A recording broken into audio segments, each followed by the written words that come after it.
Hello, everyone. Welcome to our YouTube live session. Feel free to use the chat box to tell us where you're joining from. And we'll get started in about a minute as we wait for people to join in.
All right, why don't we get started? Thank you, everyone, for joining.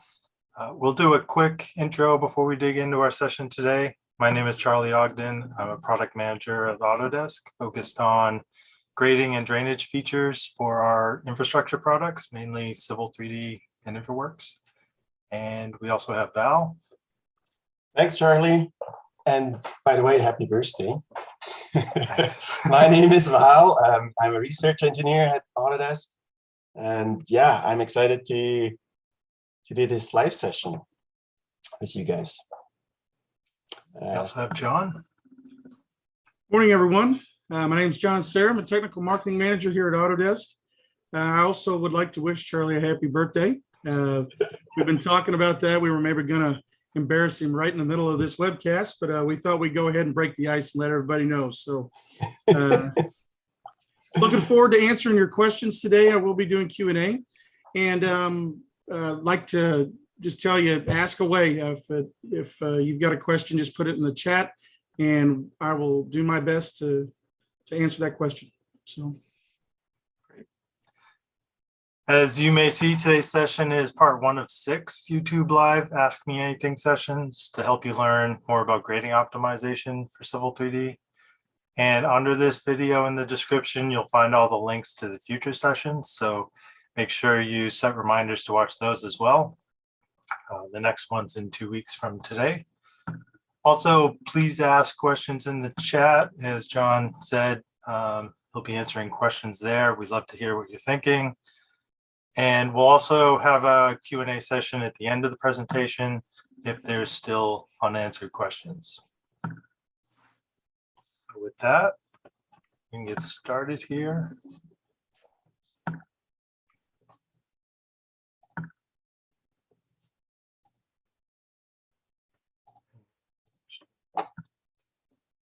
So first, we want to just start with a little information on what grading optimization is for and when to use it.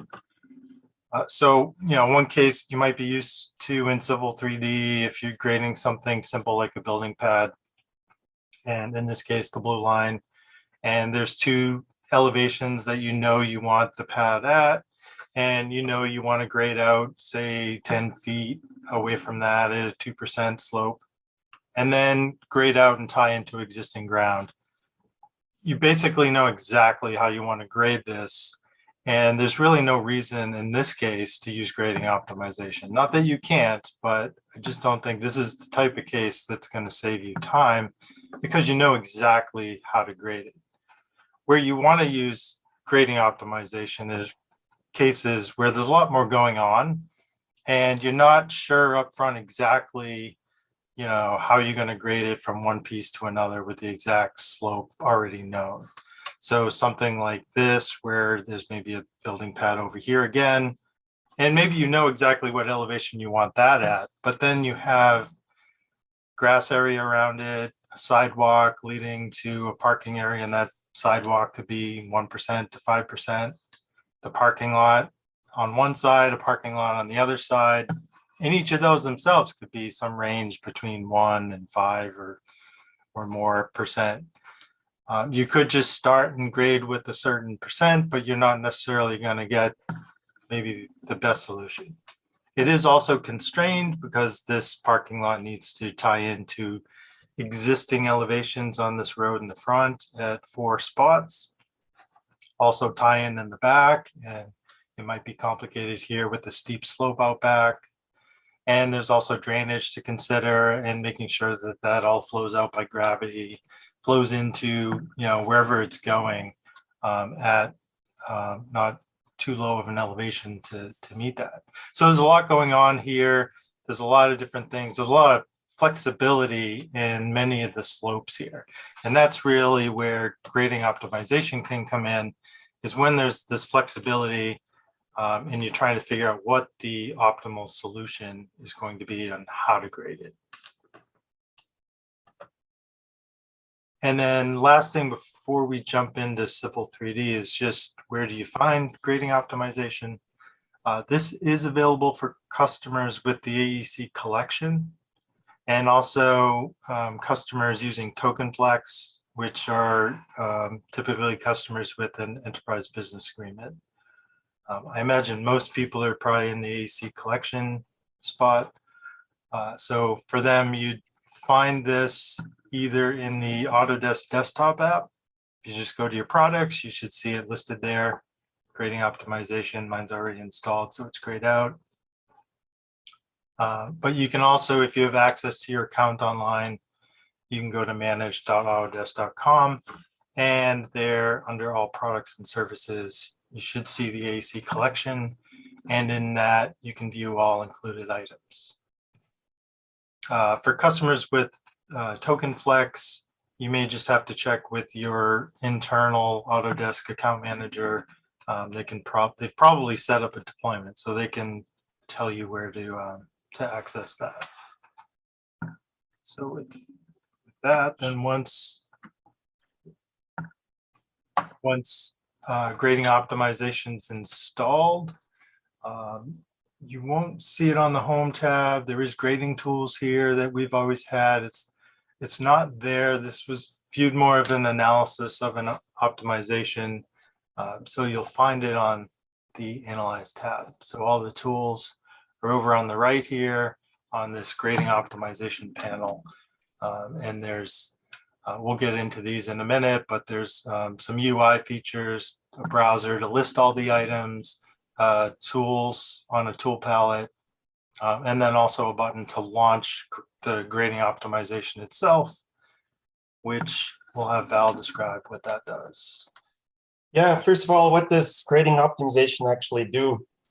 Well, it takes your 2D geometry. So if you look at Charlie's screen here, kind of these polygons, these polylines, and it sets elevation values for you on these 2D geometries.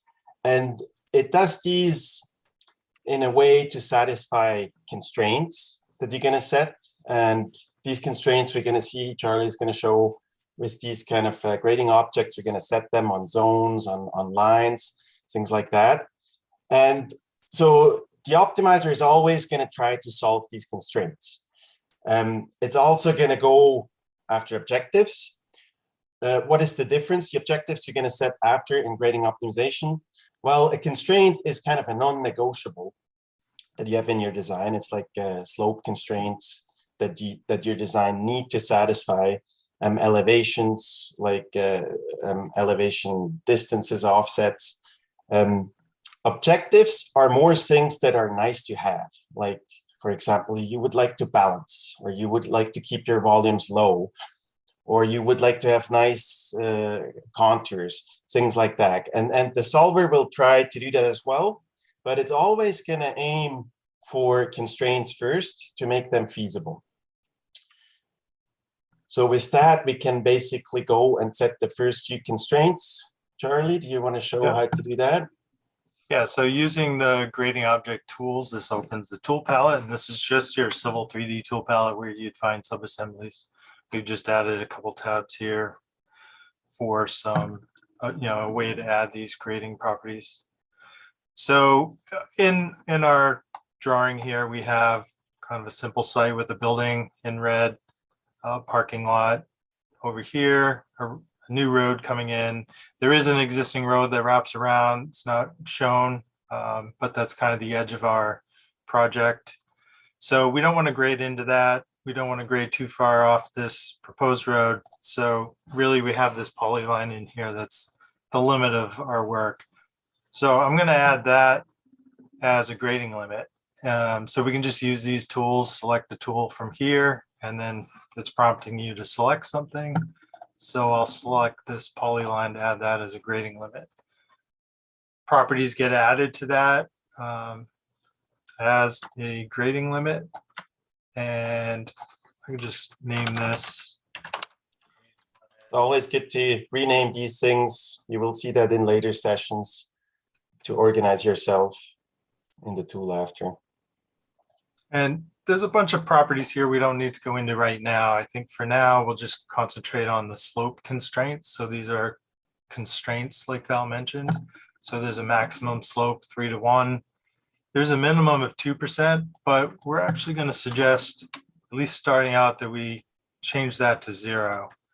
And we'll talk about why. This is not your minimum slope, but a minimum drain slope. And it's a drain slope, right? We'll get into that a little bit later. Actually, we recommend users, if they don't know what they're doing, put this to 0 on your grading limit at first. And we also recommend maybe just even changing the default. So any of these, you can go in, right click and go to properties, and then you can change default values here. So I'm going to set the minimum drain as a default to 0. I can always change it later when I'm running an optimization if I want to change what's happening.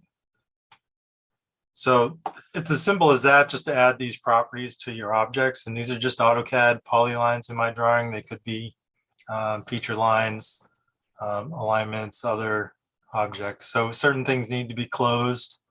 Other ones are open geometry. There is also this object browser, and we'll see there's one grading limit added here. But this is where different types of objects will get shown as we start to add them. So there's also a building pad, right? I'll add that. And Rename it. Building. And we'll probably talk more about some of these settings later too. One that I am going to change for today, and we'll leave this at this later in a future webcast, but I'm going to set depth of material to 0 for now. Then this affects the earthwork quantity. So typically you probably want to account for depth of material so you're not filling that in, or you're at least cutting that. By setting this to 0, we're just comparing top surfaces, but we can do more in a future webcast. We'll get into that. Just keep it simple for today. And also, there's a road in here, so I have a closed polyline for that. I'm going to add a zone for that and call this road. Zones are key in grading optimization. And same thing here. I'm just focused on the slopes and then a maximum slope here. And now we have a zone in here. And the last one is the parking area. Also going to add this as a zone. I should point out too, you can select the object first and then pick the tool. It'll also add it. Specifically for the parking lot, we did add an extra tool here. It's really still just a zone, but it lets you pre-configure some default values for parking lot as opposed to just some random zone. So I'm going to call this my parking lot. And again, so it already has the slope set up on it. And I'm just going to set this to 0 again, just like the other one. Just again, it's just going to look at earthwork for top surfaces. So now we have two zones in the zone group. Again, the parking lot does become a zone. So it's as simple as that to start adding constraints to the objects. And now I'm gonna run it. Just anything, right, Val? Yeah, is that we can start the tool. All right. It's that simple, actually. So we launch grading optimization. And here you have this 3D view of your surface. You can see the zones, they're colored a little different. One thing that you want to do right at the beginning, so if you go to the lower left, there's an icon there where Charlie's pointing. That's the visualization toolbar. So you need that always. So just turn that on right at the beginning. And up on top, you have this toolbar now, and you can see there are different things we can do. But for just running a first thing, you most likely are interested in the violation view, which is the second where his mouse is there. Yeah, violation view. What is this? Maybe Charlie, if you can quickly start and pause the optimization to update the triangles.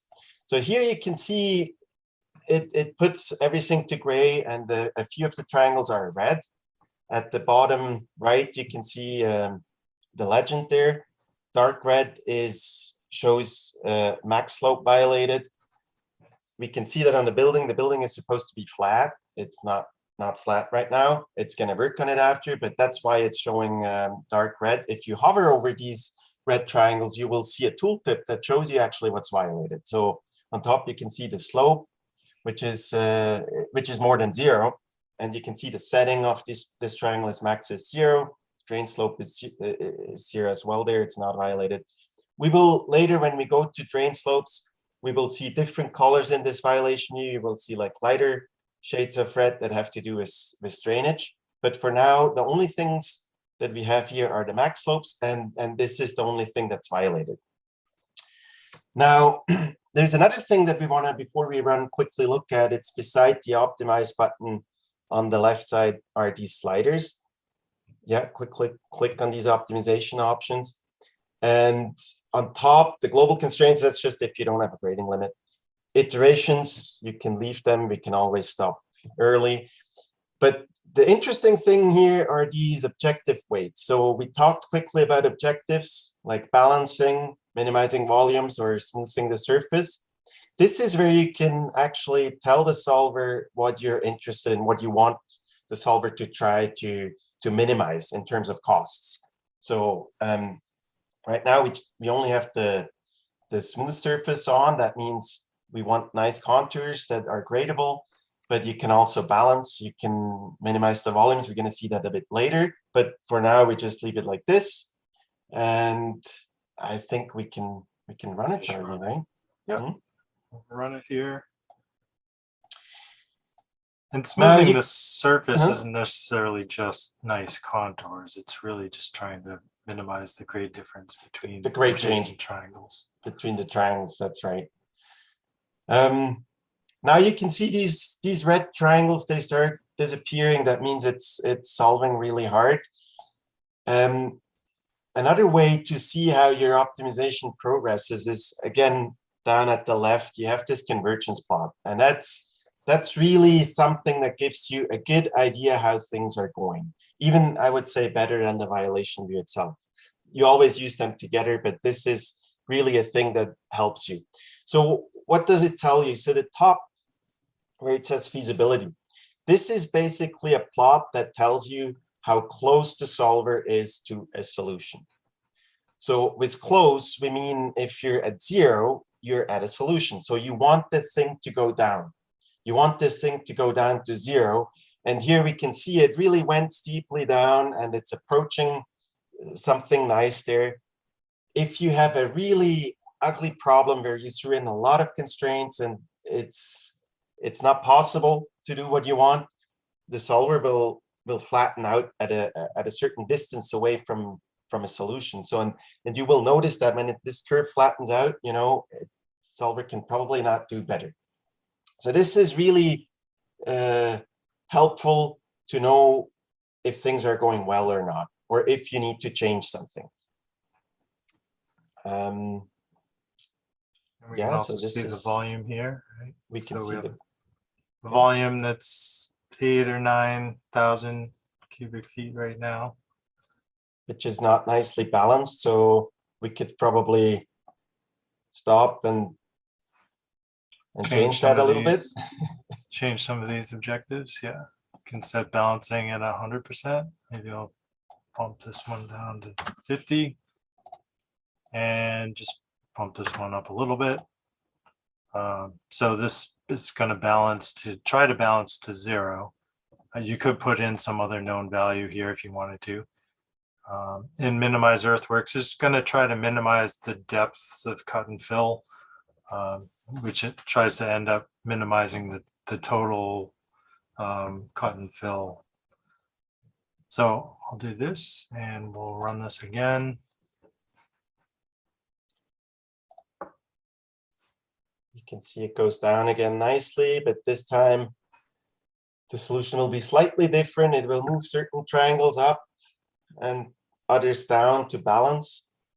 You can actually see that now right away in the net volume down there. Before we were way higher, and now it's at a pretty decent value. Mind you, these are cubic feet. So for the audience that uses imperial units.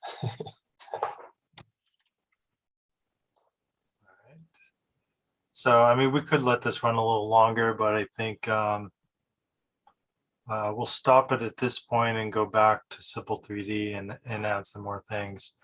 So when we're doing that, let me just close these and stop the optimization. We could send the result back to Simple 3D at any time. If we're not really ready yet, we don't need to do that. We can just simply close the tool here, close the window. So later on, we'll get a better solution. We'll send that back to Civil 3D to see what that looks like. But for now, I'm just going to close grading optimization, go back to Civil 3D, and now we could take a look at what some of that minimum drain slope does. So first, we'll just set this to 2 instead of 0. One thing you need to understand is this is not your usual min slope. It's a drain slope. So what that means is it's tied to a direction. And what kind of direction is that? We have to help the solver there a little bit. We have to tell them what kind of where it should drain towards. And for that, we have drain lines and low points in the tools there. And what they actually do, we can quickly see in a conceptual, in a few conceptual slides. So if this is, for example, this is a surface, a triangular network with triangles. If we draw a drain line on a surface like this, and we put a min slope that is greater than 0, what a triangle does, it's gonna look for where this drain line is, and it's gonna go the shortest way, which is here perpendicular. And then it takes this as a direction where it's going to try just to drain, basically. If a triangle is behind the drain line, it's going to tilt towards the tail. And if a triangle is in front, it's going to try to drain towards the tip. The same as the tip happens with triangles that are adjacent to the drain line.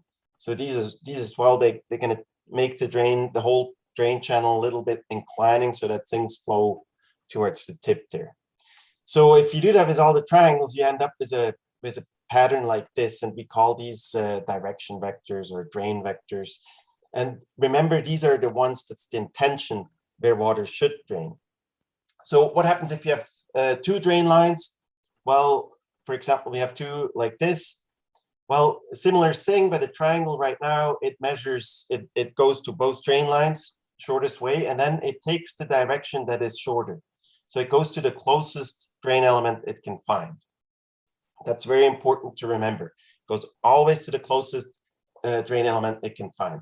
If we do this again with all the triangles, we end up with a pattern like this. So we have now 2 channels that are going to be created. So from there, we can actually go and look at this in the tool. Yeah, so if I do something similar to what we showed in the slide, I could put a couple polylines in here like that, and then add these as drain lines and just pick these 2. So 2 drain lines, we'll just run this and see what it looks like.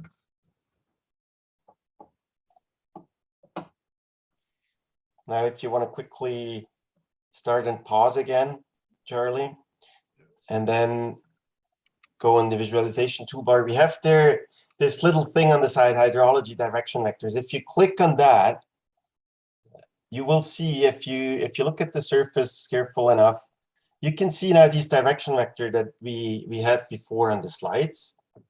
And this is exactly the pattern that we had on the slide. So these two drain lines in parallel, and you can see like how these triangles are going to try to, they will try to slope towards in these directions at the 2% or whatever we entered here on the parking lot. And you'll see all the triangles are trying to go over there too, even the ones from far away, which is something to keep in mind. They go to the But- closest. Yeah. So what we're going to do instead of just having these is put some more realistic drain lines where we want it to flow, like around where the road is and the proposed road. So I'm going to go back again to Civil 3D. And I have these already drawn on a layer, just from copying the curb lines, basically. Select one of these and select similar. So there's a bunch of polylines already drawn here that we can use as drain lines. And like I said, they're just a slight offset from the curb line. So I'm going to add these as drain line. So now we have 6 drain lines added, and we can go back to optimize to see how that changes the grading. Now, if you think about the drain lines that Charlie just put on the road, because triangles in the road, they're going to go, the ones that are closer to one side go to one side, the others to the others. That should create a nice crown that you want to see on a road. So that's kind of a trick that we're trying to use here. And one thing we can do, if we don't need to use these two that we just kind of roughly drew in, over on the browser here, you can see those listed. We can turn these off. There's a couple ways. There's some tools here. Toggle these off. You can also toggle off the display. So there goes one. Or you can do it in the properties dialog. So there's an active box and there's also a visibility box toggle. So we can, active just means they won't be used by the grading optimization. You could have them visible, but not active, or any combination of that. You can also turn all the drain lines off, like the visibility. You have these buttons on the group as well. If you want to declutter things, you can do it. Quickly turn off. Yeah. Maybe turn off the display. Okay, I'll so run this. let's go back to our violation view maybe, because now it's much more interesting. You can see we have these lighter red shade triangles. These are now min drain slope violations. You want to hover over one, Charlie, just to see. Yep. Do you see that? Yeah. So the setting is 1% and we're at, well, it's it's solving it already. So It's disappearing as a hover. yeah. By the way, if you want to see more contours, you can do that in the visualization toolbar as well. We have settings there where you can change this interval so that you can see more precise what's going on. And we can turn the convergence plot on again to see how it's doing. Looks good, goes down.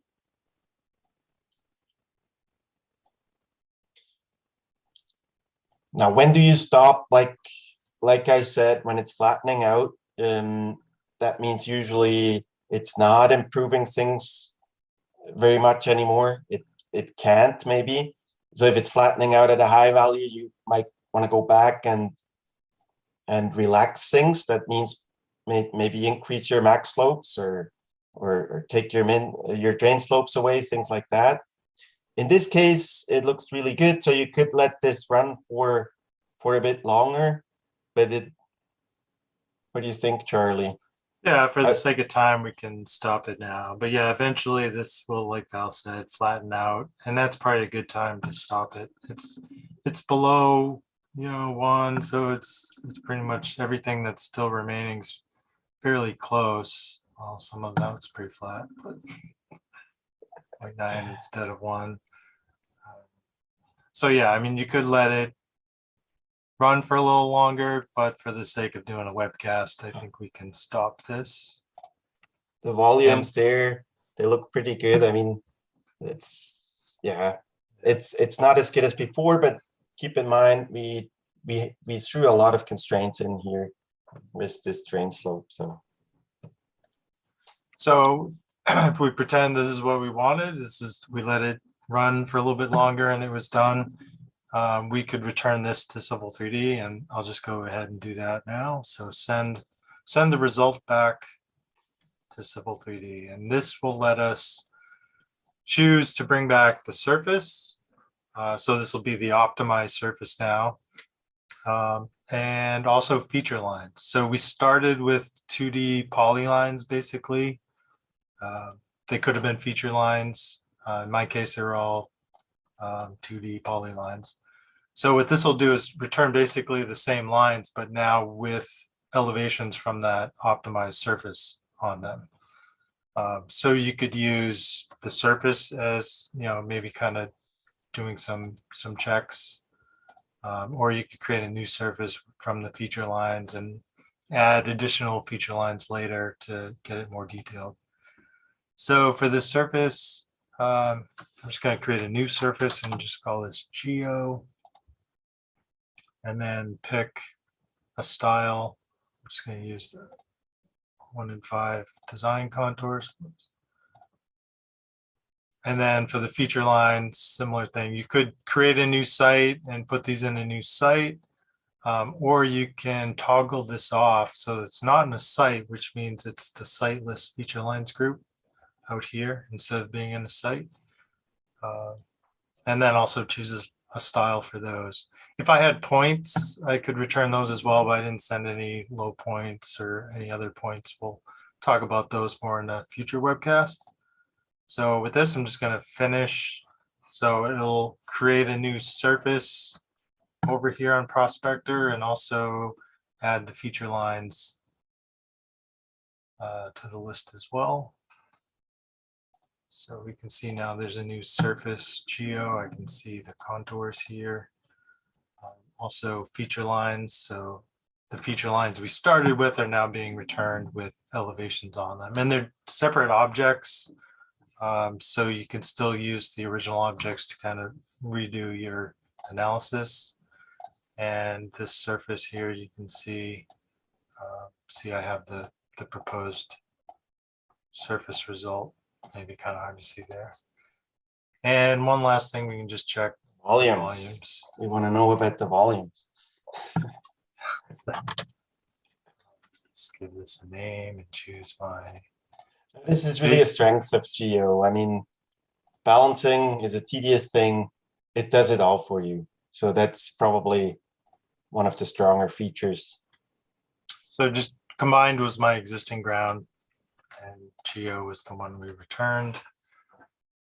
So we'll see here, we get 6. Yeah, these are cubic 6 yards now. Yeah. So that's about 6 cubic meters for our metric people, which is, what's that, a dump truck, a little more.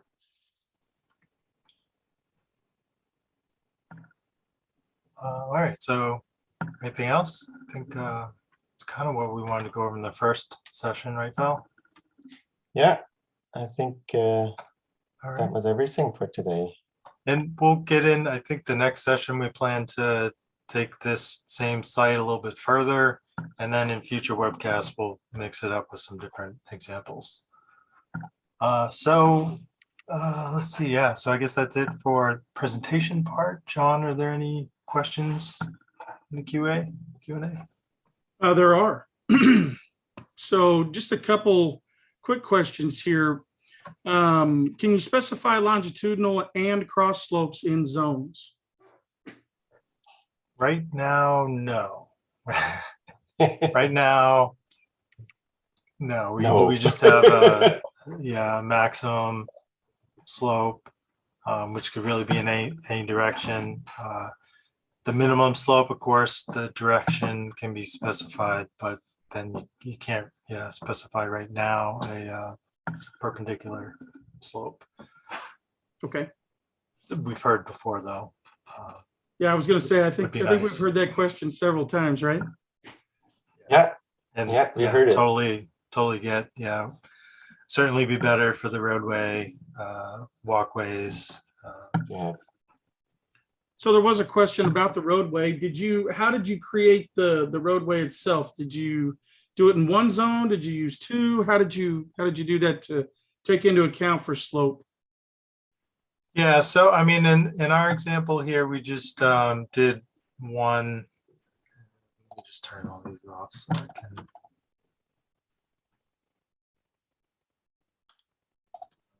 Change.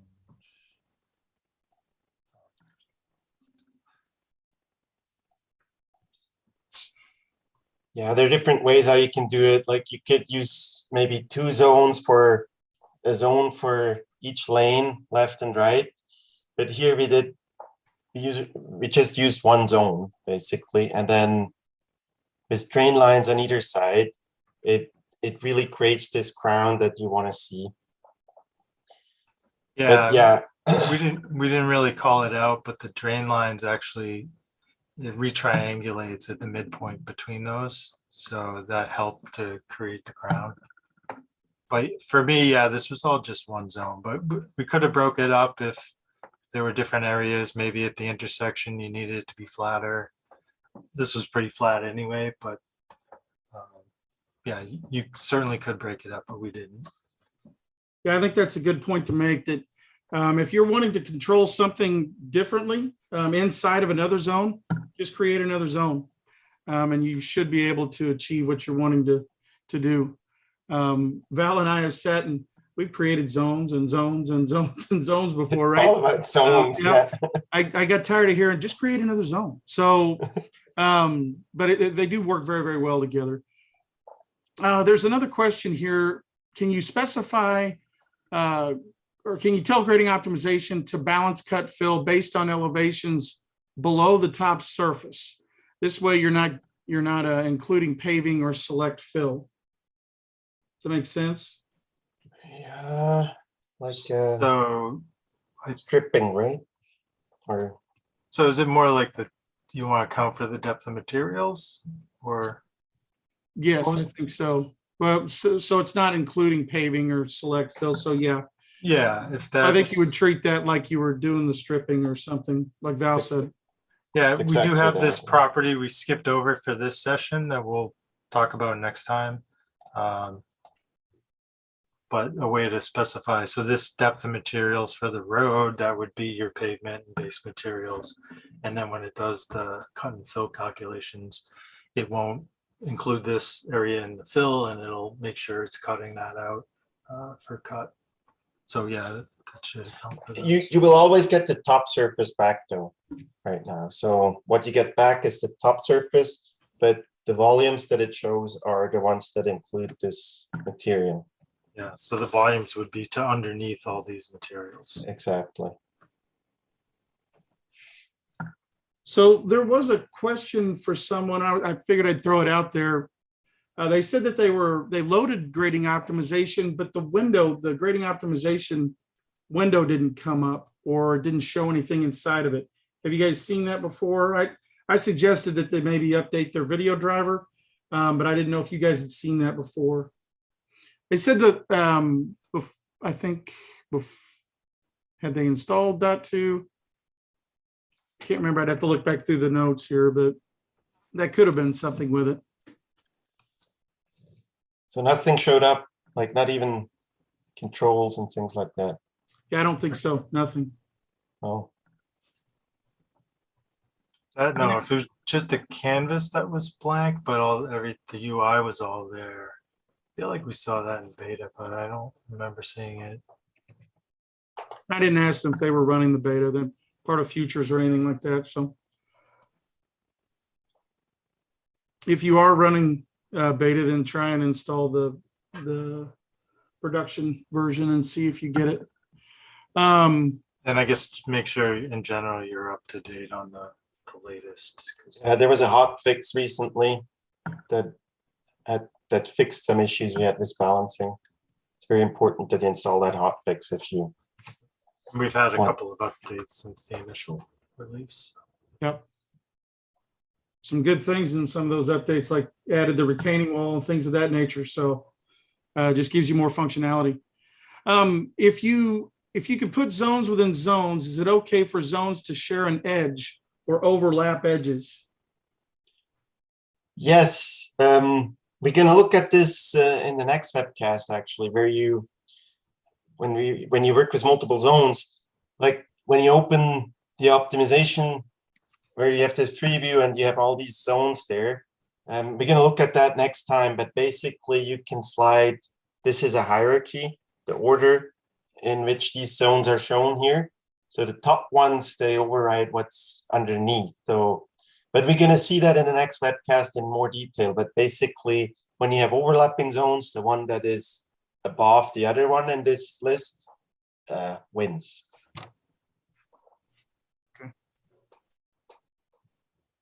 Well,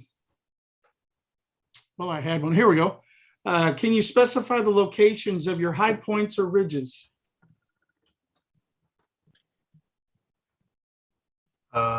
Not. So, I mean, you could put a bounded elevation on it, but that's not necessarily, I think, what they need. So just a general location where to cause it to break basically is a high point. That we cannot really do right now. So I'm missing something, Val. No, like you said, you can have bounded points where you can set bounds on. You can put a point and say, look, you have to be between this and this elevation. But that's not. I don't think that's what this person was asking. They were more asking, where is it going to fill up? But if, for example, if you're balancing, you don't really have control over that. The solver will fill up wherever it's easiest, where there are less constraints, where it can be steeper, for example. So it's all influenced by whatever you set up around, like zones. Like if you set somewhere a zone that is really flat, it will not create a high point there, right? Yeah, and there might be some tricks we can do, maybe like using elevation offset if we had a line. And then of course the drain lines. I mean, in a parking lot, for example, you can get to fancy drain patterns. We did that too.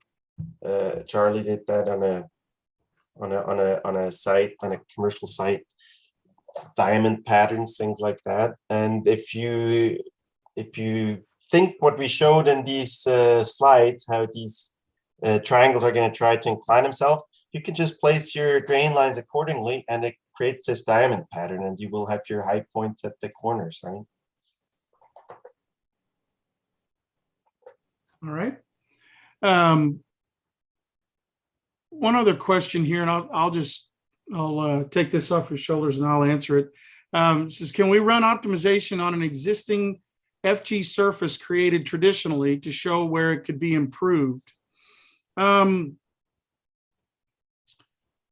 on the FG surface. It's, well, yeah, I mean, you can, here, let's start from here. Whenever you go to optimize, the first thing, the last question it asks you before it jumps into the optimization window is, what surface do you want to use, okay, to optimize to? So you can pick an FG surface if you have it in there. And a lot of folks will do that if they have an FG surface that they've created traditionally maybe, and then they want to add something simple like a detention pond, okay? We're going to show that how to create detention ponds in a later session also. So please come and watch, because it's an eye opener. Very, very quick to create those. So they'll do that and merge that information into their FG surface. Now, as far as optimizing an FG surface, just to see if it can be improved, sure, you could grab that surface, throw a zone. You could throw as many zones on as you want, but you can keep it simple. And just, if you've got it in your head how you want it, or where you want it to improve, you can just put zones in those areas and see what it'll do against that FT surface. So to answer your question, I believe, yes, you can do that. Unless I'm wrong, guys, and tell me if I'm Oh, wrong. no, you were right. You Okay. can do it. All right, I took a shot in the dark. No, I'm kidding. So that's pretty much all the questions that we have. There was a good question here. Is there someone we can contact for any follow-up questions? That would be John. Oh, here we go. Under Charlie. My email address is val. Yeah. If if you have questions on this, you're more than welcome to email me, and I can relay those or just answer them. Yeah, you can And email you any can- of us. yeah, I mean, can our filter email them for address us. is our email address is simple. It's our first and last name at autodesk.com. So john.sayer@autodesk.com. So I took it for you guys there. So Thank you, John.